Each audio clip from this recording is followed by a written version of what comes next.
உடல் சூட்ட தணிக்கிறதுக்கு ஒரு சூப்பரான வெந்தய கஞ்சிங்க. வாங்க எப்படி செஞ்சு டக்குன்னு பார்த்துருவோமா? குக்கர் எடுத்துக்கோங்க. 1 1/2 கிளாஸ் பச்சரிசி எடுத்துட்டு, நான் ஒரு 2, 3 டைம் கிட்ட நல்லா அலசிட்டு, ஒரு 4 மணி நேரம் ஊற வச்சிருக்கிற வெந்தயம் சேர்த்துக்கிறேங்க. வெந்தயம் வந்துட்டு அந்த ஊற வச்ச தண்ணியோட சேர்த்துக்கோங்க.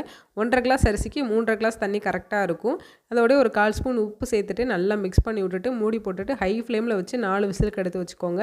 விசில்லாம் அடங்கினதுக்கு அப்புறமேட்டு ஓப்பன் பண்ணீங்க அப்படின்னா, சாப்பாடு நல்லா குழைவா வெந்து வந்திருக்கும். இப்போ நல்லா மிக்ஸ் பண்ணி விட்டுட்டு, அடுப்பை ஆன் பண்ணிட்டு, சாப்பாடு முங்குற அளவுக்கு மட்டும் தண்ணி சேர்த்துக்கோங்க. இது சுடு தண்ணி இல்லைங்க, பச்சை தண்ணி தான். இப்போ நல்லா மிக்ஸ் பண்ணி விட்டுட்டு ஒரு 5, 6 பல்லு போல் பூண்டு சேர்த்துக்கோங்க. பூண்டு வந்து குழந்தைங்க சாப்பிட மாட்டாங்க, எடுத்து போட்டுருவாங்க அப்படின்னா, நீங்கள் வந்து சாப்பாடு வேகும்போதே கூட போட்டுக்கோங்க. இப்போ ஒரு 3 ஏலக்காவை தட்டி சேர்த்துக்கோங்க, நல்லா வாசனையாக இருக்கும். இப்போ நல்லா கொதிச்சு வர டைமில் 1 1/2 கிளாஸ் வெல்லம் சேர்த்துருக்கேன்.